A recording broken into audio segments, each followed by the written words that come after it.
Hello, I'm Angela. And I'm Marie, the second half of this mother and daughter team. Welcome to Chakra Checkups. We're here to guide you on your quest for spiritual knowledge and enlightenment.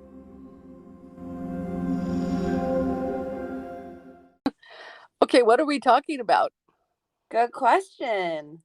So today we're talking about angels and healing. Okay.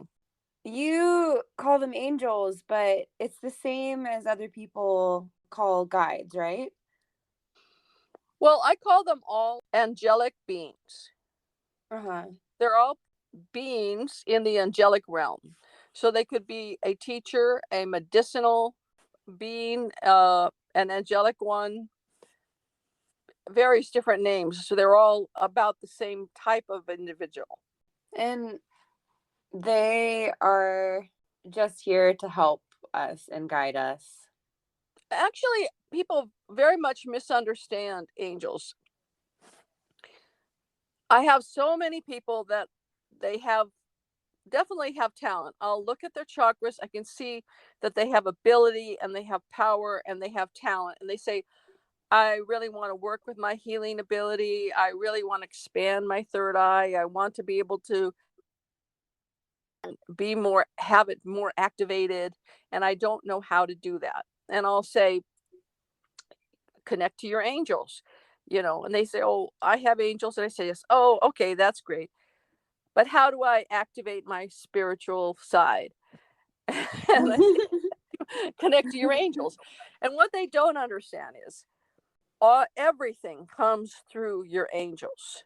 If you're trying to heal something, the healing energy that is coming through you comes from the divine light through your angels to you, to your person. Okay. When you're going to the astral, your angel is your chauffeur and your protector. Even if you don't ask them, they're there protecting you. When you're in the dream state, your angel is there. When you're receiving teachings, your angel is guiding you there. Your angels are integral to every part of your spiritual being. If they took a vacation, everything would not be the same. It would really stop. I keep telling people I'm just an extension cord. They say, I want to be you. Well, you can't be me if you don't connect to your angels. And if you connect to your angels, you don't need to be me. You have the same thing. Yeah. It's coming from the same divine light through the angels, through you. And the more you interface with them, the more they interface with you.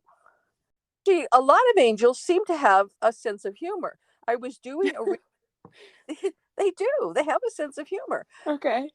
Doing a reading the other day, and I was kind of mumbling to myself, talking to myself, and I'm looking at this person and I see they have a couple angels, and I said, well, let me take a look at this angel here.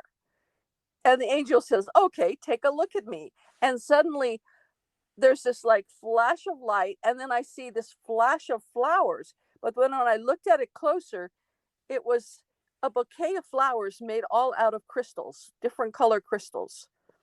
Yeah, that's cool. It was beautiful. But the angel kind of just did it as a sarcastic, like, sure, look at me now. Well, it wasn't sarcastic. It was actually beautiful. But, like, okay, here I am. If you want to look at me, look at me. Cool. A lot of times angels will say something very profound that I'll put in a reading. And the person says, absolutely. How did you know that is me? They'll say something like, this person is this or this person is that. And I'll put it in their reading and they go, nobody knows that. How could you possibly know that? Well, there is somebody who knows. Yeah, the people watching over you all the time. Yes, the person that watched you from the moment you were born, from the last 10 lifetimes they were with you, and here's everything that you wished for and everything that you cried about. That being has knows. Yeah, and they connect more through telepathy too, so even if you're thinking things. Absolutely. Mhm. That angel knows you very well. But if you've been ignoring your angel for forever and then you just say, oh, okay, yeah, okay, I've got an angel. How about a Mercedes Benz? Well, you're not going to get a lot of response. For Yeah, one we should all be wishing for lottery ticket numbers, but right. Because for one thing, they are not on the physical realm. They are on the angelic realm. And it's not it's a realm of thought and in a way lightning fast action, but it is not physical. And they're not particularly impressed with physical stuff. right. So they're not going to, drop a Mercedes Benz in your lap. That's very unlikely. If they were to do something like that, there believe me, there would be a very strong reason for it. Mhm. I did have one time I was at a white ceremony that is called a white table. And at this ceremony, healers such as myself or mediums have the option to get up and go around and do healings. And I wasn't feeling well, so I decided I was not going to. And then I had this angel saying, do healings, which is unusual for an Mhm. and I'm like, I don't think I'm going to. And I kept getting this push to this push. So I'm like, I had already told the person that was kind of running the program I wasn't going to. And then I'm like, I am going to. And she's like, okay, fine, whatever.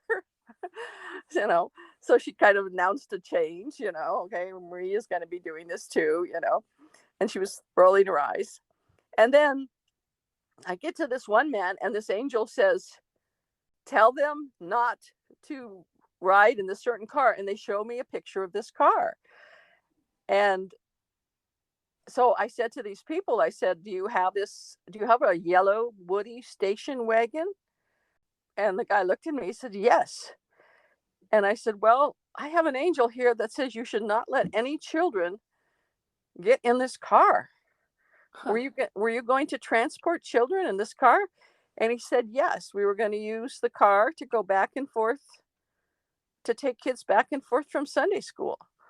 And I said, well, I have an angel here that thinks it's a very bad idea. And he said, okay, we won't do that. Mhm. And the angel was happy. I don't even know why, but I assume there's something very wrong with the car. Maybe the axle was going to fall out or something. But it's unusual for them to do something like that unless some real danger involved for some reason, something they're foreseeing. I pay attention when they do that, but it's unusual.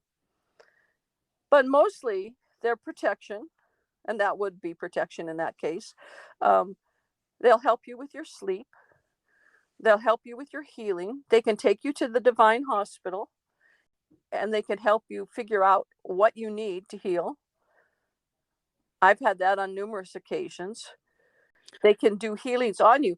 When I was first in Brazil, the very first night that we were in Brazil, Bashinya took us out into the moonlight. She said, I want everybody to come out. There was about 10 people visiting her, and I was at her home. And she said, okay, it's a full moon. Come on, everybody outside in the moonlight. We're going to go outside, and the moon is going to heal us. I said, Mhm. okay, this should be interesting. And I had been skiing for quite a few years, and I had an accident in my knee, skiing accident that caused permanent damage in my knee. I wasn't thinking to heal it. Actually, I just figured I had a kind of a permanent bum knee. And we're in this circle. And the first thing Bashinya did, it was so funny. She says, put your hand on your heart. Everybody put your hand on your heart. So we do that. And she says, repeat after me. She says, I've been mucho stupido. From now on, I'm going to be good to my heart. Yeah, cute. Yeah. And so we're doing that and we're all laughing. And then I hear this voice say, turn to the left, turn to the left, and I'm like, no, I'm paying attention here. And And then again, turn to the left, turn to the left. And finally, I turned to the left, and my knee just went chunk, chunk, chunk. And it was better. Yeah. Wow. And I've never had any problem with that knee since. So, just like Machine, you said, we're going to go out, and the moon healed us. It's awesome. And But so, how can we better connect with our angels? you start talking to them and you start trusting them. You start talking to them and asking them for what you need. You start, one of the best ways is to start with your dreaming. Mm-hmm. Ask your angels to help you, to wake you up when you're in a dream, whenever you're lucid dreaming, and to help to take you to guides on the astral, and to help you to be conscious when you're with a guide in the astral, Mm-hmm. or to make sure that you're conscious whenever you're like in the Akashic records, or you're learning in the astral. Ask your angel to help you to make sure that you're awake and conscious, so you'll remember that. Mm-hmm. Because you do a lot of that sort of thing, but you don't often remember it. And it'll become more real for you if you start to remember it. Yeah. Yeah, that makes sense. And once you ask for that, then you'll start to have these incredible dreams, and like, wow, I was with an angel, and did all these sort of things. You'll have anybody goes outside themselves, and really it's inside themselves, but and ask for or pulls in any kind of energy to make a healing happen. That is an act of mediumship. Mm-hmm. Even if we say, I wish for that person something, that's an act of mediumship. You're not doing it because you have the power to make wishes come true. You say that because you know that there is more beyond just you. Mm-hmm. What I hope for people is that they'll begin to realize that this is much more tangible than what they are thinking.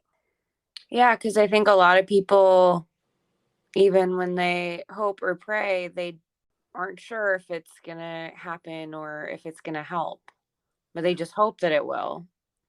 Well, and a lot of times they absolutely are sure that they're not connecting. They're hopeless. Uh-huh. They sort of wish it would work, but they kind of know in their heart that it doesn't work. Uh-huh. And instead, you want to ratchet that around. I talked about in another episode, I think, my friend Donna, who was really had in terrible shape, and they said she wasn't going to live for a week. But I went to her and I said, I know absolutely that you're going to live. Yeah. We're going to make a plan, and you absolutely are going to live, because I know it. And she did. I mean, 8 years later, we were still cooking dinners together. She went into total remission. When the doctor came out and said she has a major tumor on every organ in her body, and she is inoperable. Uh-huh. And she went totally in remission, and 8 years later she was doing great. Yeah, the tumors just started to shrink. They just started to shrink. Her cancer stopped growing. Her color came back. She became vibrant. She was doing great. Yeah, that's amazing. So how do we heal people like that if we ourselves need help or if a loved one needs healings? How do we start to begin to do healings?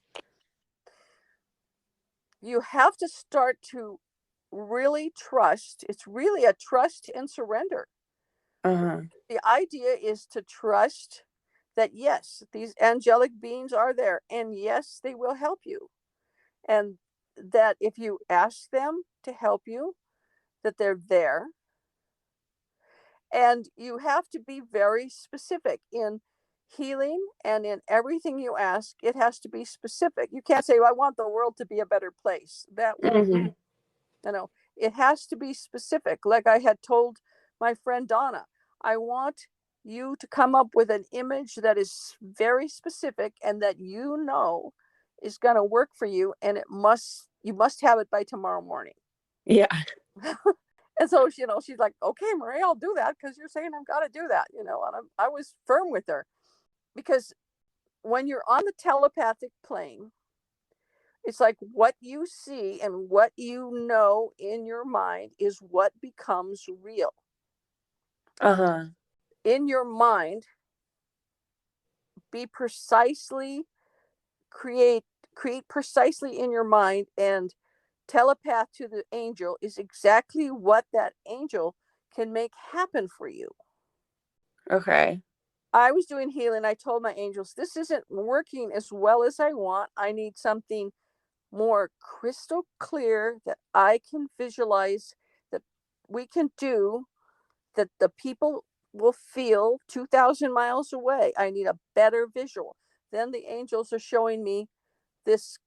Well, okay, we'll do like gauze. It'll look like if you're wrapping gauze around people, but it'll be gold. And I'm like, that I can really see that. What was your visual before? It wasn't that clear. I was just So, trying to send light, oh, I see. gold light. So we went from gold light to a more specific. And, I've done a lot of bandaging. So maybe that's Maybe that's why they gave you that visual to so, do. like, okay, let's do this. And all of a sudden I'm like, yeah, that I can really grasp that. I can really see that. So I, when I've got this big stack of people that I'm doing healing on. I'm going, okay, well, he's really got this in his crown chakra. I'm going to put a whole turban of gold gauze around him. And people were going, wow, my headache stopped, Marie. They completely stopped the day you started doing that. Yeah, so you asked them for more miraculous instant healings from anywhere around the world Yes, to a to a exactly. specific person. Yes, exactly. That's what I wanted. I said, we've got to make this stronger, clearer, better visual, and, it's like the more you've got to tune it in to what you want, the way you want it, and a way that you can see it. You can't pretend. Yeah. And You is there a limit to what we can ask, like, for help with? No, no. I mean, who wants a bored angel? You know, Yeah. Yeah, we can't have them reading books in the corner, rolling their eyes at us all the time. We got to give them a job. I mean, I think it's sad that here these fabulous beings are there for us, and we go all our life moaning about how crappy everything is, and they're just sitting there like, oh, come on, come on, Ask say me for something, something. something.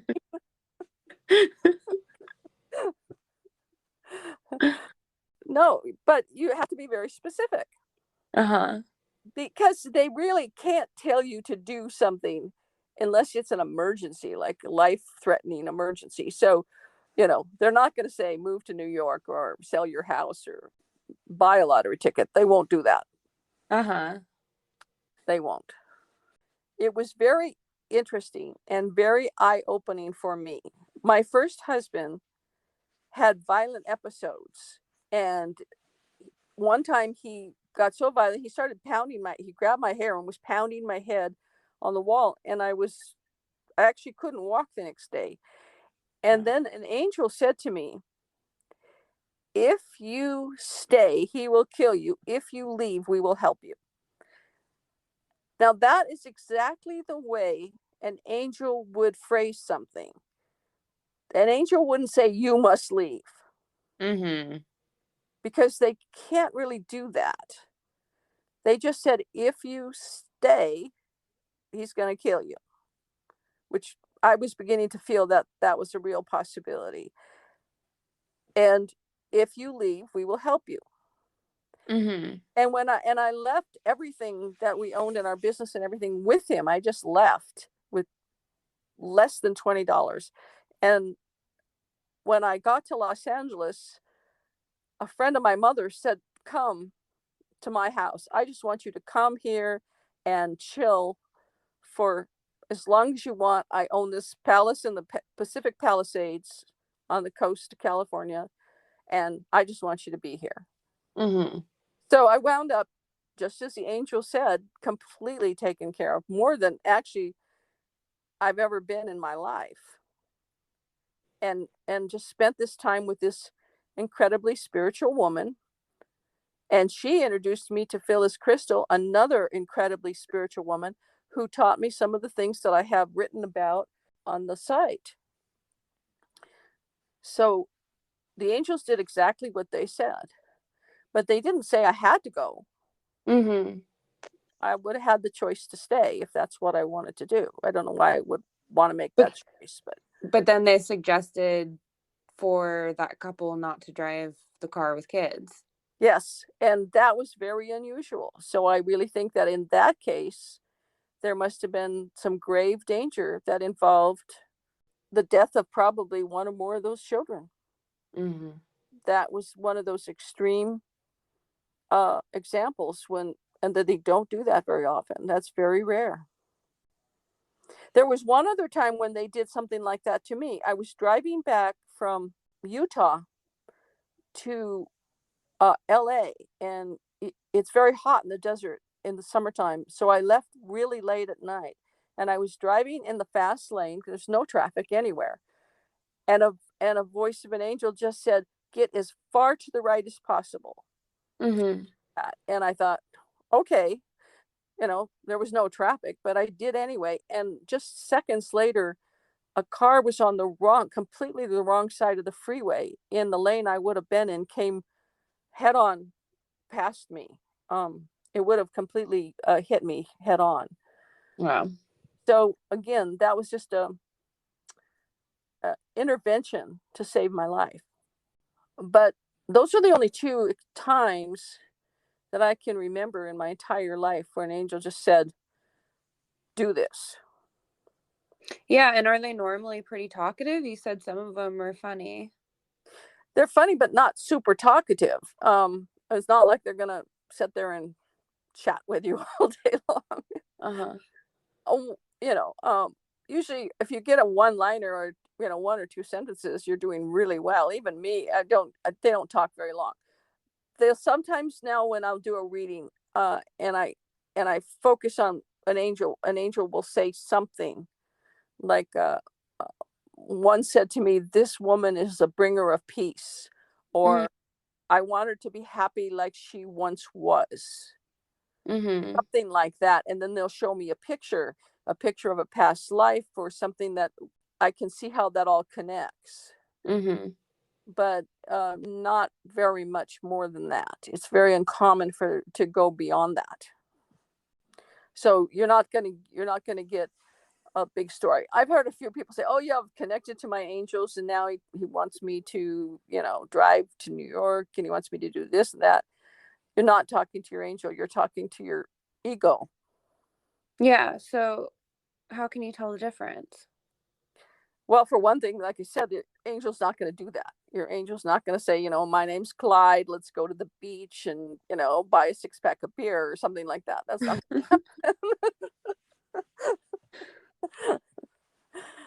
If that's happening, I'm just telling you, trust me, you're not talking to your angel.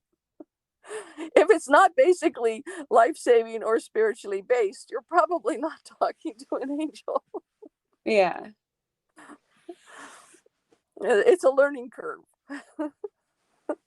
Okay. I mean, there's a lot of different types of healings, and there's a lot of different types of ways people are using healing, but they all involve angelic help, Mhm. you know. So And what are the different types of healings available to us? well, I mean, one way, of course, is to put your hands on somebody and transfer energy from you to another person, Like from your heart chakra? from your heart chakra. Well, ideally from your heart chakra. And actually, I don't like hands-on healing all that much because it's very, very difficult if you are empathetic at all, not to pick up energy from a person when you're doing Uh-huh. healing. And when you do that, you're actually not healing them. You're just sort of temporarily removing some of their energetic, which makes them feel better temporarily. and really leaves you tired. If there's healers out there and they're at the end of the day they feel whipped, they're not doing it right. Because when you really do a healing, then you don't feel exhausted at the end of the day. You should feel pretty good. I mean, if you've had a really, really long day, you've had a long day. But if you do a healing and you are wiped out from the healing, that is not healing. You were just transferring somebody else's crappy energy to you. Okay. And then, that person gets kind of a rush, and then they slide right back into their energy, and then they feel awful. Then they come back to you for another healing. Then you do it again, and you go back and forth. And Yeah, it kind of creates a little bit of a dependence then. yeah, that's like an addiction to healing. It doesn't do either of you very good. Over time, it will make that healer very, very sick. Uh-huh. So that's the worst kind. It is better for the healer to not touch the person. If you're really doing healing energy from an angelic being, which you should be doing, what you do is you see in your mind that the light is coming from an angelic being. You focus in your head that you can see this light, or imagine that it's there. Imagine a beam of light coming to you, to your crown chakra. Then you breathe. You breathe with your mouth closed, and so that you constrict your throat. It's called the ocean breath, and that you feel like a little sound in the back of your throat, like, but Mm-hmm. it's like a kind of a wave in the ocean. That's a breath that carries prana. Mm-hmm. Then you visualize all the light in your heart expanding with every heartbeat. And just you see that. You see the light from that coming down, your breath driving it, your heart expanding in light, expanding in light. You visualize the person, whoever that is. I visualize Angela, you I know, need all the healings, mom. right. We're sending Angela healing, you know. If I want to, I can see it. If it's easier, I can see it coming through my hands and then to her, even at a distance, or I can see it extending just from my heart and just see it extending out. And then it's however you want to see it, in a beam of light, or you can just see her in a ball of golden light. Like now she's in a golden ball of light. The angels have got her surrounded in light. There is a turban of gold all around her head.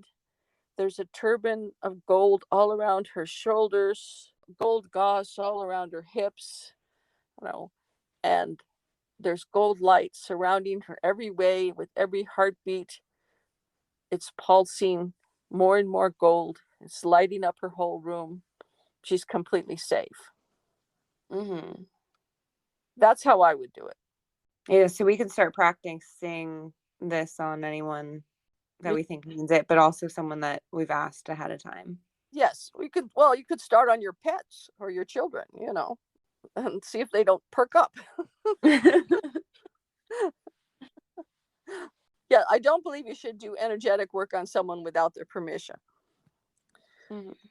Because then you're extending into their energy inappropriately, and again, you can carry back something and make you ill. Okay. And I've had so many people that have told me, "Oh, but I do that all the time," and they're sick. I probably have about one a week that will tell me that. And we will argue for 20 or 30 minutes on the phone while they tell me that they do it all the time. And then they tell me how tired they are and how sick they are. Yeah, their thyroid is pretty messed up, but they do it all the time. The Mm-hmm. thing, but I do it all the time. Um, it's a very bad plan. So anyway, that's one way of healing. And you can do that, and you can do that whole thing that we just talked about if you're right there in the room with the person, or if you're 2,000 miles away, because there really is no time and space, especially where healing is concerned. It makes no difference where you are. Because the angels are on the astral realm and they connect with the other person's angels, and therefore the message gets across no matter what. Exactly. They know right where you are. You can be in a cave in Tibet, you can be wherever. They can find you. So no worries. And you don't necessarily have to know where that person is if somebody that you know might be missing or something. No, I've got people I do readings for all the time, and I go, "Well, by the way, where are you?" I had one just the other day. "Oh, I'm in Germany." I mean, I'm talking to them. They sound so close. Right. But I did one in Sweden. I've done them in Australia. It makes no difference. Yeah. The angels seem to always be able to find them. Yeah, that's really cool. So if the angels can find them, then you can heal them because you're doing it with the help of this angelic being. So you know, so that's one type of healing that you can do. The other type of healing that you can do with angelic beings, of course, is mediumship, where you actually just have an angelic being come right into your body and you just step aside and they do what they do. Oh, cool. And you can do that either partially or fully. I've done it both ways, or you can just channel a message, which I've talked about, where I've had uh, angels come and they'll angelic beings, or they'll just tap me on the shoulder and then they'll do a healing, and it's like I'm kind of watching, and I'll watch them do it. um and that's very effective because you don't have to worry about your technique. Just have to give them permission to step in. Right, exactly. It takes a lot of trust to do that, but I don't you it's hard to make that happen. You can't say I'm going to do that right now. It's that is totally up to them. So you have to be in the right place at the right time, and the angels got decide when that's going to happen. And uh, that doesn't usually happen unless you've already built up like a rapport with them. right, you have to build up rapport. You have to be in a certain, I believe you have to be in a certain state of mind, and then they'll do what they do. It's not something you can say I'm gonna channel now. I mean, there have been people that have historically, like Edgar Case, who could just sit down and like channel, and those are very advanced, channelers. I'm not that. I can channel to some degree when I really, really want to try to open up. I think I've got enough attention around me. I could, but there's not really an appropriate venue for that anywhere in my life right now, because Right. you have to be in a sort of very spiritual community surrounded with a lot of people that are very mediumistic to do that. Uh-huh. You're not going to do it in the supermarket or while watching TV or something. So, um, Right. but I have had it happen at various different times while I was teaching workshops on shamanism, and in some ayahuasca sessions in Brazil, many times in Brazil. So, but that is one venue.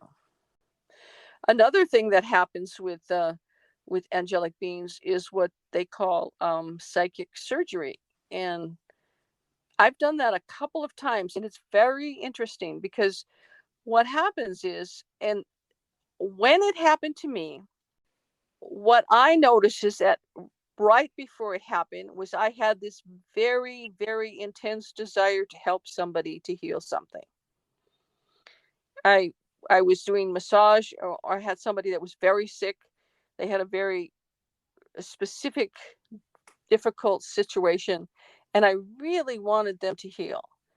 And I would look down, and all of a sudden, my hand was only about 2 inches. Whoa. It got teeny tiny. At first, that was so very freaky. I'm like, oh my God, this is so freaky. I'm like, but then when I put my hand where the problem was, my hand just like sunk right in to their Whoa. body. And when it did, it was like my hand was at a microscope or something, and I could see exactly what was going on. and I could put light right on that spot, and correct it. And the person got well. And do you think that kind of worked because you were able to more specifically visualize the healing light going straight towards the root of the cause of the issue? I think it worked for a couple reasons. I think it really does help the fact that I had 1,000 hours of nursing anatomy and physiology. I think it helps to know Yeah. physical body.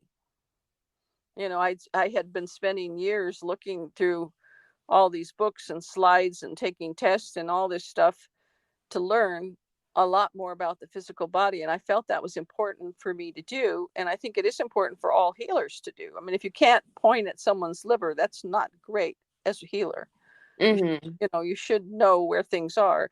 But it also, if you suddenly see something inside of someone's body, instead of going, "Oh, what is that?" Mhm. It's helpful to know, "Oh, this is an inflamed kidney, or this is a lung or something." It's helpful if you have at least a vague idea what you're looking at. So that was part of it. But again, part of it was that I just, at that time, both times when it happened, it only happened to me twice, but both times when it happened to me, I just had this really deep desire to help this person. Mhm. And not that I always have a deep desire to help whoever I'm working with, but it was more intense at that time. And it just triggered something. And maybe the angels responded to that, and just channeled that energy through me. And sometimes I see people, I just had one person uh, yesterday that I could see that she would have the ability to do this also. Sometimes I see that ability in people. And what does that look like when you see it in someone's energy? I get a visual of them being able to do that. I can see that they can, their hands going to get little, and they're going to be able to touch They're gonna get micro hands. little micro hands. If they want to do that, you don't have to do, just because you have an ability, you don't have to do it. You're not obligated, and no one's going to force you. And the angels can get the job done without you. Uh-huh.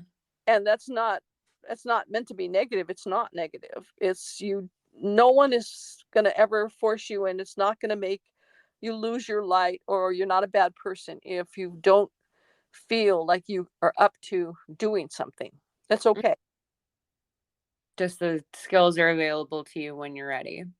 That, yeah, is it's ready, and but you have to make yourself ready. You have to work on it. I try to tell people, if you want to become a better healer, start doing healing work every, Uh-huh. some for somebody, do some voluntary, just get a list of people that want healing and do prayers for them. Because if you're not actively connecting and making that effort, if you're not making that heartfelt effort, you can't just hang a shingle on a door and, when your customer comes or whatever, hope that you're going to have enough power and enough connection. You have to get to the point where it's just automatic. When I do a reading, I take a piece of paper, I put it down, and I say, I'm asking my angels and Angela's angels to Or, come, or whoever. or whoever. And then I just wait a second and I see this beam of brilliant white light. And then I go, okay, we're here. We got Yeah. we got the signal. Yeah. So there we go. And here we go. Now, and then I might see something like, oh, okay, well, she was in India. Look at this beautiful tattoo down her leg, or something like that. So I'm so used to doing it, and I've been working so many, there's not a single day that I don't work on somebody. So then that connection becomes easier and easier the more you practice. Easier and easier, and when it's there. When I very first started doing readings years and years and years ago, it seems like a lifetime ago, about Uh-huh. 45 years ago, I had this idea that in order to do a reading, I should get up, I should meditate for 3 hours, I should say a whole bunch of prayers, I should do all this stuff. And I did. So every reading was preceded by like hours of prayer and meditation and everything, you know if this was all in my head. No, because no one had told me how to do anything. So I'm just doing my best that I could. And this is a very special thing. So it must need all this, you know. Yeah, what the hell? Might as well. And then one day I thought, this is crazy, because if I can do this in 3.5 hours, I can do this in a minute. Uh-huh. And after that, I just set down a piece of paper and like focus, and there it is. So is it more just believing in your mind and in your heart that you can do it? It's, well, it's knowing, not believing, Uh-huh. knowing. It's knowing that your angels are there, the light is there, you are part of it, you have the ability, you have the desire and willingness. Willingness is a very high state of being. There's willingness and then there's enlightenment. If you Mhm. can't get to enlightenment, try willingness. You'll be almost there. Yeah. You're willing to do it, and you're doing it, and you know that it's there. It's not like, oh, maybe, maybe it's going to work. Maybe it's not going to work. Uh-huh. And then trust. Trust that they are going to be there. Well, so far Because my if you angels, trust that they are, then they will be. yeah, so far my angels have never taken a vacation. Of course, with me, they don't dare, No, you're always asking him for something new every day. Oh, pretty much. I'm pretty much constant, so they're probably going, oh, does she ever shut up? Well, I can't imagine an angelic being would get bored of someone wanting to put more light on this planet. Well, probably not, because isn't that the ultimate goal? I mean, ultimately, from my point of view, we're in a battle of darkness and light, and there is no hover, there's no in between. You're either creating light or you're creating darkness, and I choose to create light. Yeah. And I'm 99.9% sure the angels also shoot light. So Yeah. I'm rooting for the light team. Yeah. And when you're doing that, the other thing about interacting with angels is that it makes you feel joyful. If Okay. you're if you're interacting with an angel, you're going to feel joy. So it's an angel because it has a feeling of joy. It has a feeling of divinity, but it has a feeling of joy and lightness. Okay. It's never a heavy energy. It is never exhausting. It is always light. And like I said, they can have a sense of humor. Yeah. When you see something, when they send you a picture, they're so crystal clear, uh, that they're just like unbelievably sparkling pictures, you know.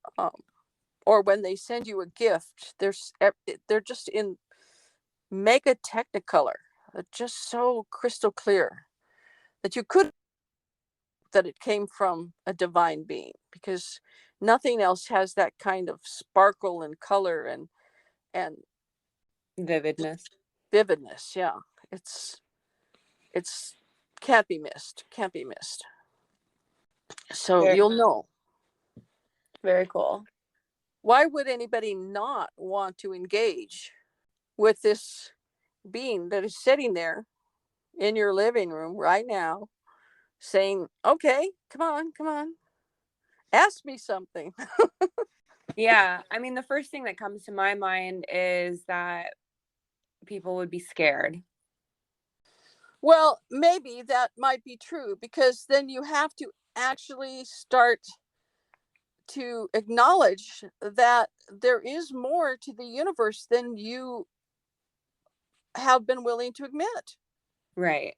That you are more expanded than you are willing to admit.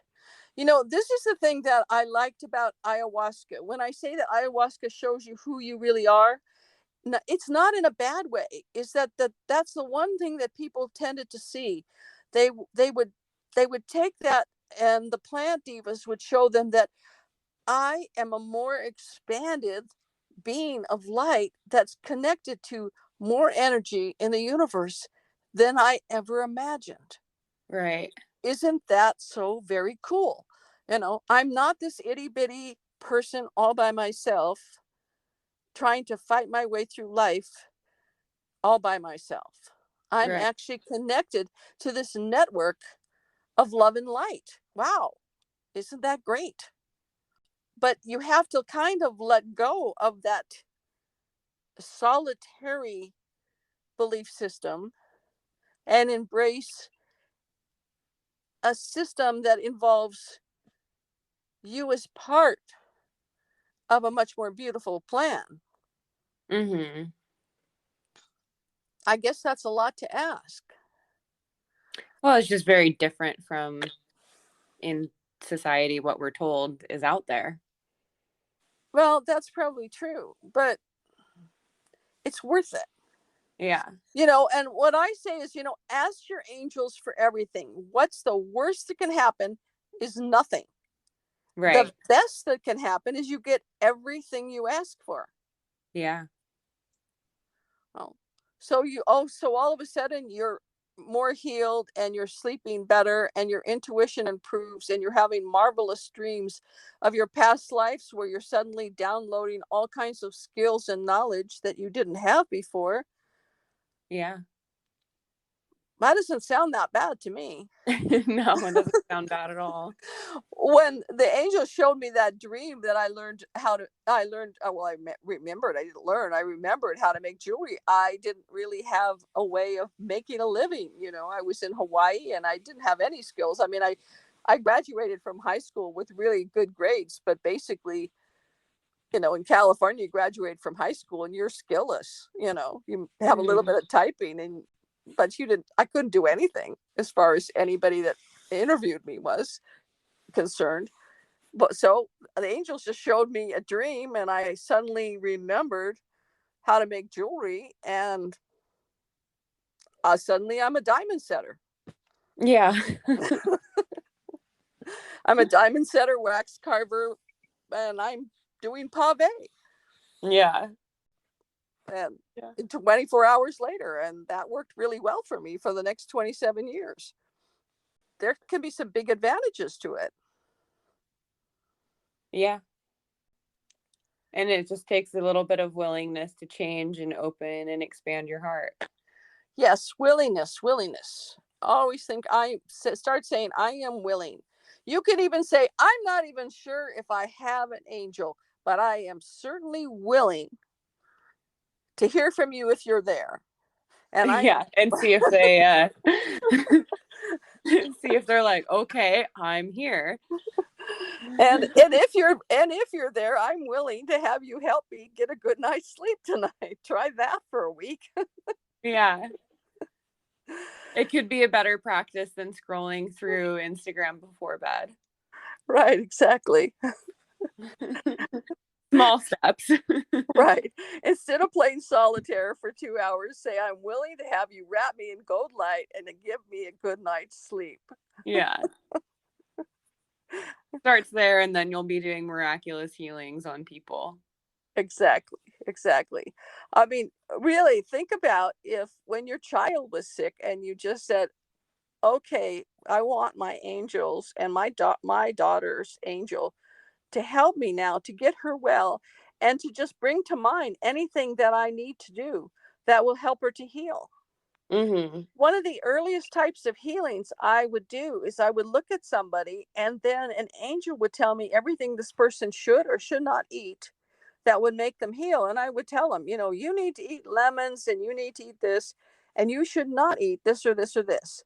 And people would do that and they'd come back and they'd say, that was great. I feel so much better. Right. Where did you get that information? A parent could do that very Yeah. easily. They could say to their angels, just tell me what my child should be eating and what they shouldn't be eating so they would get over bothering them. Right. and you'd have a healthier kid. Yeah, which could be really useful. It'd be very useful. They're there for you, for everybody hearing this. I have never come across a single person that did not have an angel guardian, and some people have more than one. One person, I had like a dozen. They're there for you. Nobody's left out of this system. Yeah, No one is left out. very cool. So instead of dialing 911, dial, angel. Angel network. The Angel Network. Yeah. Yeah, and from how you talk about it, sounds like just about any severity of health issues could be solved with this angelic healing. I've seen people that there's a hospital. I've mentioned this before, but there's a hospital on the astral called the Divine Hospital. I have been there. Some people will remember as they go in. Like I remembered being on a gurney and then going through this doorway that had like colored like crystal beads that were just sparkling in every color as we went into the, I don't know, the main part or something.